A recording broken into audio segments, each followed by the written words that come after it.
Also right now, trouble for a St. Petersburg nursing home. Dozens of patients could be out on the street in the next week as Medicaid funding to the facility is suspended. Yeah, the nursing home's parent company firing back, saying the state has reached an all-time low. ABC Action News reporter Jacqueline Glace has the details. I don't believe it. I was told the same thing last year. Mary Davis is among more than 50 patients here at the Rehabilitation Center of St. Petersburg to be hand-delivered this letter today from Florida's Agency for Healthcare Administration, telling them they're stopping Medicaid funding to the facility.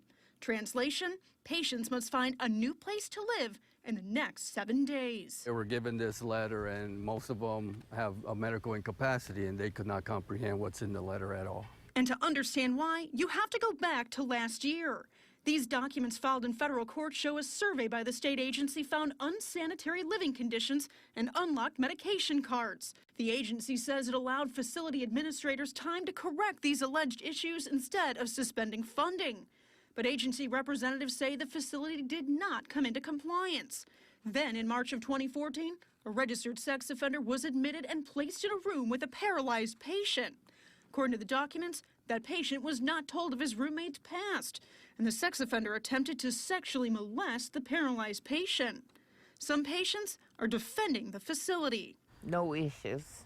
But ACA reps say they found more trouble in July of last year, when an incapacitated patient was able to walk off the secure property and was later found at a bus stop. None of my patients have been directly affected, and if they were, I would have moved them. ACA tried suspending payments last year, but the parent company of the facility, Bayou Shores, filed for bankruptcy, a federal court allowing an injunction to be passed against the agency, preventing the suspension of federal funds. But in recent months, a federal appeals court ruled that the injunction was not valid, meaning patients, 11 of whom Fernando Gutierrez oversees, must go. I have to somehow in 7 days find a home for them.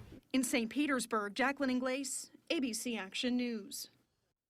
Well, the facility says they're appealing this to the circuit court and that residents are filing an emergency motion to stop it. Late this afternoon, the Rehabilitation Center of St. Petersburg issued a statement that says, in part, today the state of Florida reaches an all-time low. Over 100 of our frailest population live and are thriving in our facility. By all accounts, moving this population jeopardized their health, safety, and welfare. You can read the rest of the statement with this story on abcactionnews.com.